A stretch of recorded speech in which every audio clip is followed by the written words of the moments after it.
নয় দফা দাবিতে সারা দেশে বৈষম্য বিরোধী ছাত্র আন্দোলনের গণমিছিল, যোগ দিয়েছেন বিভিন্ন শ্রেণী পেশার মানুষ। গণগ্রেপ্তার বন্ধের আহ্বান। শিক্ষার্থীরা কোনো অবস্থাতেই সরকারের প্রতিপক্ষ নয়, মন্তব্য ওবায়দুল কাদেরের। অযথা হয়রানি না করতে আইনশৃঙ্খলা বাহিনীকে নির্দেশ। রাজধানী বাজারে সরবরাহ বাড়ায় কমেছে শাকসবজির দাম, বাড়তি দরে বিক্রি হচ্ছে চাল ও মাছ মাংস, নাভিশ্বাস ক্রেতাদের। এবং মৌসুমী বায়ুর প্রভাবে রাজধানী সহ দেশের বিভিন্ন স্থানে অবিরাম বৃষ্টিপাত, উজানের ঢলে প্লাবিত কক্সবাজারের নিম্নাঞ্চল।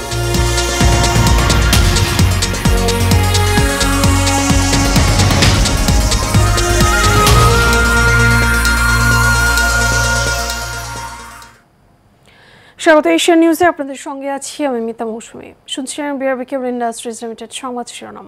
এবারে চলে যাব বিস্তারিত সংবাদে। শিক্ষার্থীদের ৯ দফা দাবি আদায়ের লক্ষ্যে সারা দেশে দোয়া এবং কবর জিয়ারতের পর গণমিছিল চলছে বৈষম্য বিরোধী ছাত্র আন্দোলনের।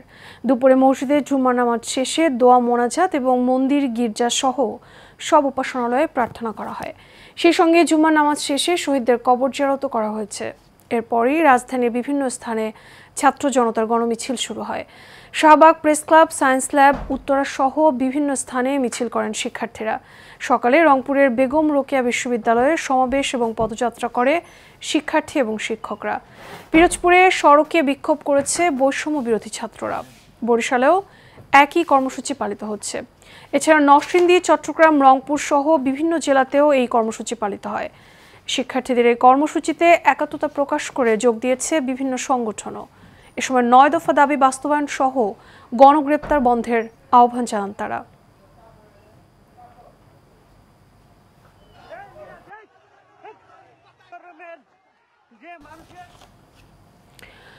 একটি মহল সরকার বনাম শিক্ষার্থী গেম খেলে ফায়দা লোটার চেষ্টা চালিয়ে যাচ্ছে বলে মন্তব্য করেছেন আওয়ামী লীগের সাধারণ সম্পাদক ওবায়দুল কাদের।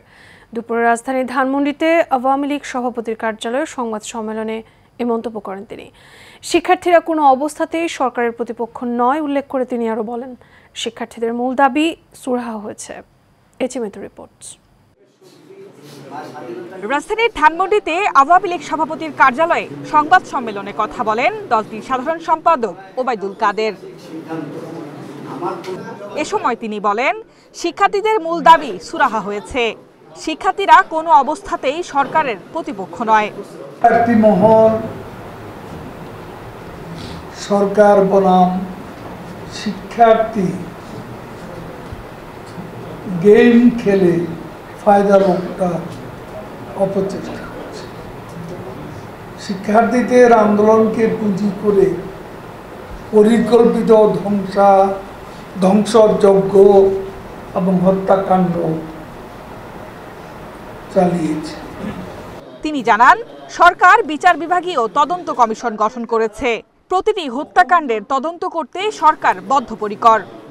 এই ঘটনা তদন্তে জাতিসংঘ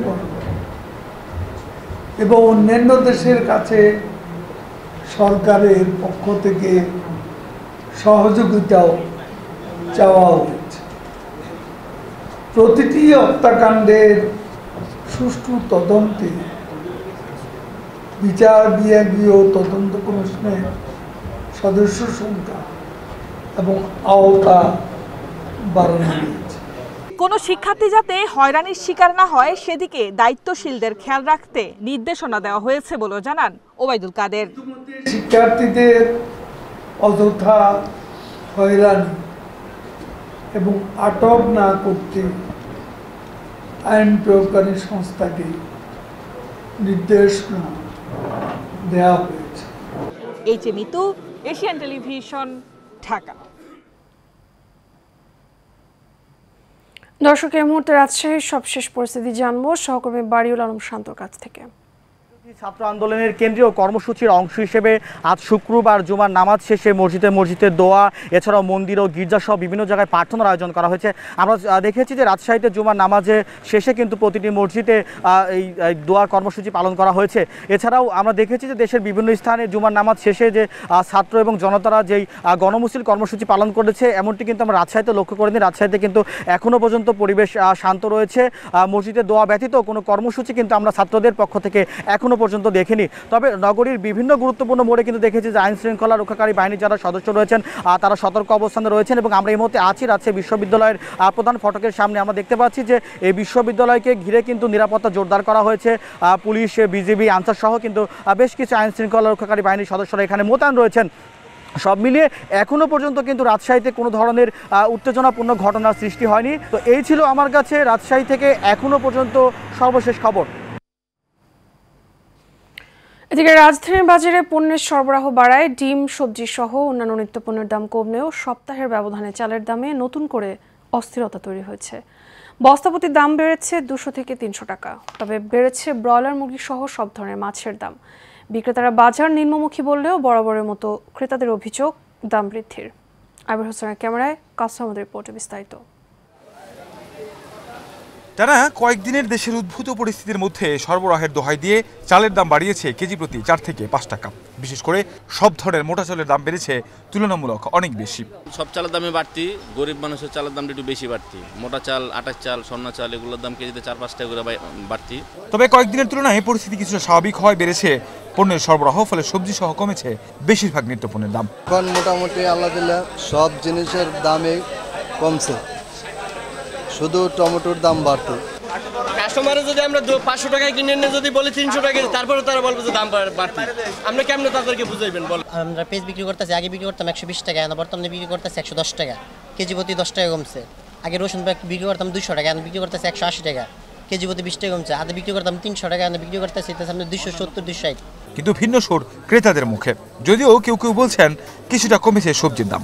যে পরিস্থিতি তৈরি হয়েছিল এতে আপনার সাপ্লাই চেনটা ডিসরাপ্ট করে, তো যে কারণে এখন বাজারে মাছের সংকট চলছে বলা যায়। সংকট চলার কারণে এখন দামটা অনেক হাই হয়ে গেছে। যেখান থেকে সোর্স করে ওই জায়গাটাতে আসলে ফোকাস দেওয়া উচিত, যাতে ওরা দামটা এদের কাছে যাতে কমে ছাড়ে, বা যারা মেইন যেখান থেকে সোর্স করে মেইন যে ইয়েটা, ওখান থেকে দামটা যদি একটু কমে নিয়ে আসতে পারে তাহলে হয়তো আমরা একটু কমে পেতে পারি। গত সপ্তাহের তুলনায় অনেক কিছুর দামই বেশি, তবে কার্ফুর মধ্যে যেটা ছিল তার তুলনায় সরবরাহ কিছুটা বাড়ছে বলে মনে হয়, তবে দাম কমেনি। হঠাৎ চালের বাজারে দাম বৃদ্ধির বিষয়টি নিয়ে ক্ষোভ প্রকাশ করেছেন ক্রেতারা। কাউসার আহমেদ, এশিয়ান টেলিভিশন, ঢাকা। মৌসুমী বায়ুর প্রভাবে দেশের সব বিভাগে ঝড় বৃষ্টির পূর্বাভাস দিয়েছে আবহাওয়া অধিদপ্তর। ফলে সন্ধ্যা পর্যন্ত দেশের বিভিন্ন স্থানে অস্থায়ীভাবে দমকা এবং ঝোড়ো হাওয়া সহ বৃষ্টি অথবা বজ্রসহ বৃষ্টি হতে পারে। সেই সঙ্গে কোথাও কোথাও মাঝারি থেকে অতি ভারী বর্ষণ হতে পারে। সকালে আবহাওয়া অফিস আরও জানায়, মৌসুমী বায়ু বাংলাদেশের উপর সক্রিয় এবং উত্তর বঙ্গোপসাগরে প্রবল অবস্থায় রয়েছে। ফলে রোববার পর্যন্ত ঝড় বৃষ্টি এবং ভারী বর্ষণ থাকতে পারে। এছাড়া সমুদ্র বন্দরগুলোকেও 3 নম্বর সতর্ক সংকেত দেখাতে বলেছে আবহাওয়া অফিস। উত্তর বঙ্গোপসাগরে অবস্থানরত মাছ ধরার নৌকা এবং ট্রলার সমূহকে পরবর্তী নির্দেশনা না দেওয়া পর্যন্ত উপকূলের কাছাকাছি থেকে সাবধানে চলাচল করতে বলা হয়েছে।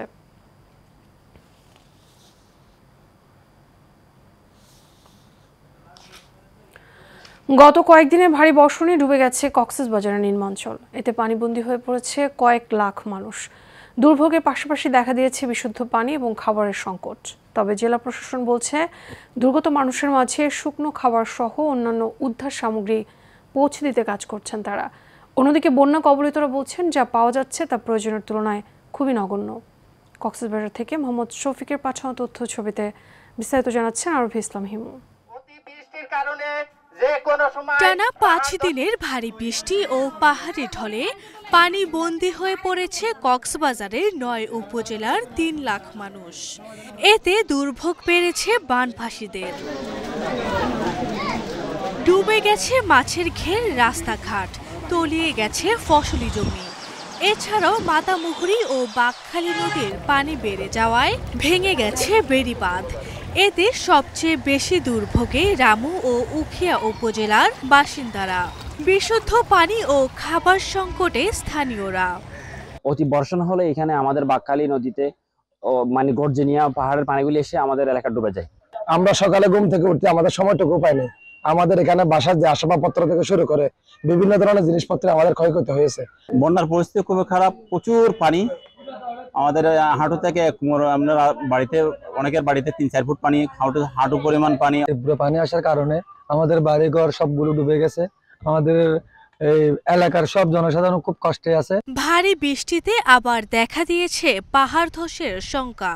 ব্যাহত হচ্ছে কক্সবাজার থেকে টেকনাফ সড়কে যানবাহন চলাচলও।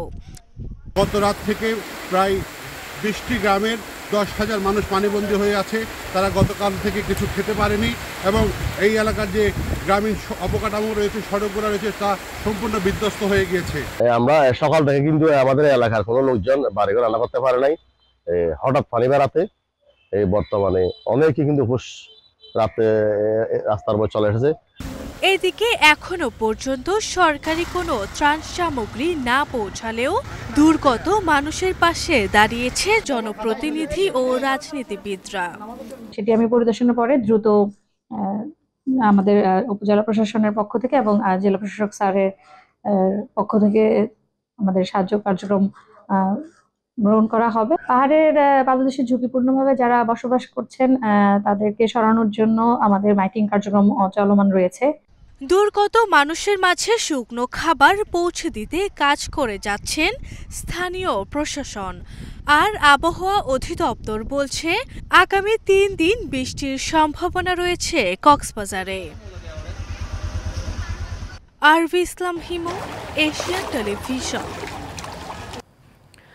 Bangladesh federation of dental science BFDS সংগঠন এবার দেশের গণ্ডি পেরিয়ে মহিদুল ইন্টারন্যাশনাল অ্যান্ডন্টিক সিম্পোসিয়ামের মতো বড় প্ল্যাটফর্মের সাথে অ্যাসোসিয়েট অর্গানাইজেশন হিসেবে কাজ করছে। এ সময় দেশ থেকে উপস্থিত ডেন্টাল ডাক্তাররা নিজেদের কাজের ক্ষেত্রকে উন্নত করতে এমন আয়োজনকে প্রশংসা করেন এবং NFTSকে এমন সাহসী উদ্যোগের জন্য সাধুবাদ জানান। আজ ব্যাংককের পুলমান হলে BFDS-এর সভাপতি রকিবুল হোসেন রুমি এবং মহাসচিব আসফুজ্জোহা রাজ সহ বিভিন্ন দেশ থেকে 300-র বেশি চিকিৎসকের উপস্থিতিতে এই আয়োজন সম্পন্ন হয়।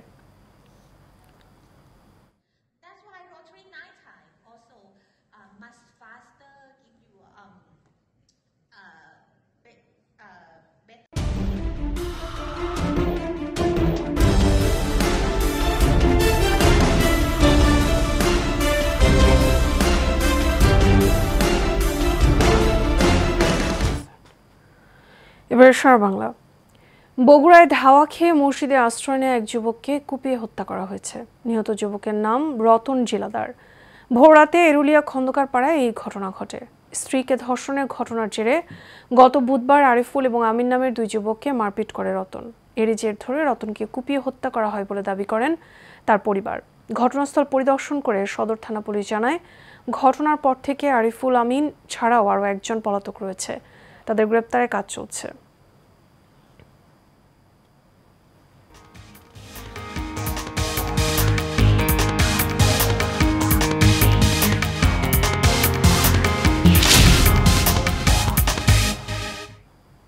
এবার আন্তর্জাতিক। প্রবল বৃষ্টিতে বিপর্যস্ত হয়ে পড়েছে পাকিস্তানের উত্তরাঞ্চল। ভারী বৃষ্টিপাতের জেরে দেশটির এই অঞ্চলে আকস্মিক বন্যা দেখা দেওয়ার পাশাপাশি আশপাশের বহু এলাকা ভেসে গেছে এবং ভূমিধসের ঘটনা ঘটেছে। এতে 2 দিনে অন্তত 35 জন নিহত হয়েছেন। দুর্ভোগে পড়েছেন আরও বহু মানুষ। কর্মকর্তা এবং স্থানীয়দের বরাত দিয়ে বৃহস্পতিবার এক প্রতিবেদনে এই তথ্য জানিয়েছে বার্তা সংস্থা আনাদুলো। বার্তা সংস্থাটি বলছে, বৃষ্টির পানির প্রবাহ উত্তর পশ্চিম খাইবার পাখতুনখাওয়া প্রদেশের মনোরম চিত্তাল জেলার বিভিন্ন অংশে ধ্বংসযজ্ঞ চালিয়েছে। পরিস্থিতি খুবই গুরুতর। সেখানে ভারী বৃষ্টিপাত এবং আকস্মিক বন্যা গত বুধবার বহু বাড়িঘর, সেতু এবং গবাদি পশুকে ভাসিয়ে নিয়ে গেছে এবং শহরের সঙ্গে বহু শহরতলি এবং গ্রামের সংযোগ বিচ্ছিন্ন করেছে। ভারী বৃষ্টিপাতের কারণে ভূমিধস হয়েছে এবং কাদার স্রোত ভেসে এসেছে। এতে করে বিভিন্ন পয়েন্টে রাস্তা অবরুদ্ধ হয়ে পড়ে।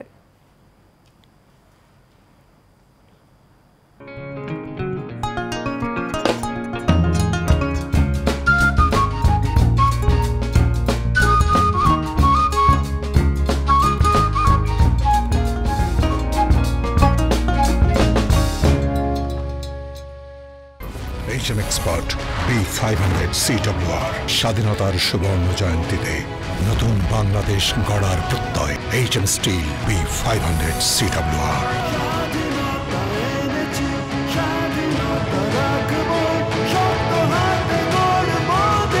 HM Steel। শোকের মাস আগস্ট উপলক্ষে চট্টগ্রাম একাডেমিতে শুরু হয়েছে 15 দিনব্যাপী বিষয়ভিত্তিক সেমিনার, কবিতা আবৃত্তি এবং বইমেলা। উদ্বোধন করেন চট্টগ্রাম জেলা পরিষদের চেয়ারম্যান ATM পিয়ারুল ইসলাম। বাঙালি ধ্রুবতারা বঙ্গবন্ধু শীর্ষক অনুষ্ঠানের প্রথম দিনে শিক্ষার প্রসারে বঙ্গবন্ধুর অবদান বিষয়ক সেমিনারে মূল প্রবন্ধ পাঠ করেন professor doctor Selina Akhtar. Doctor Mohitul আলমের সভাপতিত্বে এবং কবি রাশেদ রৌফের সঞ্চালনায় আলোচনায় অংশ নেন প্রফেসর রেজাউল করিম, প্রফেসর হাসানুল ইসলাম, প্রফেসর কানাই দাস, মোহাম্মদ মাজহারুল হক।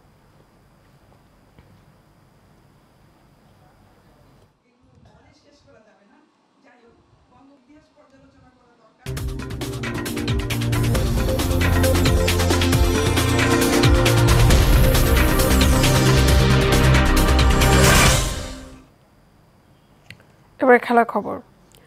প্যারিস অলিম্পিকে ষষ্ঠ দিনের স্বর্ণপদক জয়ের দিক থেকে এগিয়ে গেছে চীন। আয়োজক দেশ ফ্রান্সকে টপকে 2-এ উঠে এসেছে যুক্তরাষ্ট্র। 3 নম্বরে নেমে গেছে স্বাগতিক ফ্রান্স। জাপান নেমে গেছে 5 নম্বরে। 11টি গোল্ড, 7টি সিলভার এবং 6টি ব্রোঞ্জ সহ মোট 24টি পদক নিয়ে মেডেল টেবিলের 1 নম্বরে অবস্থান করছে চীন। মোট পদক সংখ্যায় এখনও সবার উপরে যুক্তরাষ্ট্র, তবে স্বর্ণপদকে পিছিয়ে তারা রয়েছে দ্বিতীয় স্থানে। দেশটি 9টি স্বর্ণের পাশাপাশি 15টি রৌপ্য এবং 13টি ব্রোঞ্জ সহ পেয়েছে 37টি পদক। এদিন 5টি স্বর্ণ জিতে যুক্তরাষ্ট্র, অথচ প্রথম 7 দিনে মাত্র 4টি স্বর্ণ জিতেছিল দেশটি। 8টি গোল্ড নিয়ে তালিকার তৃতীয় স্থানে রয়েছে ফ্রান্স।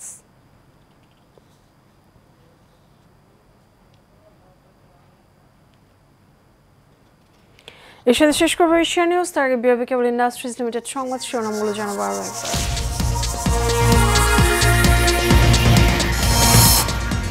নয় দফা দাবিতে সারা দেশে বৈষম্য বিরোধী ছাত্র আন্দোলনের গণমিছিল, যোগ দিয়েছেন বিভিন্ন শ্রেণী পেশার মানুষ। গণগ্রেপ্তার বন্ধের আহ্বান। শিক্ষার্থীরা কোনো অবস্থাতেই সরকারের প্রতিপক্ষ নয়, মন্তব্য ওবায়দুল কাদেরের। অযথা হয়রানি না করতে আইন শৃঙ্খলা বাহিনীকে নির্দেশ। রাজধানীর বাজারে সরবরাহ বাড়ায় কমেছে শাকসবজির দাম, বাড়তি দরে বিক্রি হচ্ছে চাল ও মাছ মাংস। নাভিশ্বাস ক্রেতাদের। এবং মৌসুমী বায়ুর প্রভাবে রাজধানী সহ দেশের বিভিন্ন স্থানে অবিরাম বৃষ্টিপাত, উজানের ঢলে প্লাবিত কক্সবাজারের নিম্নাঞ্চল।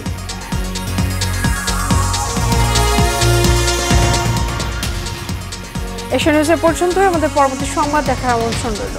এখন সাথে থাকার জন্য ধন্যবাদ সবাইকে।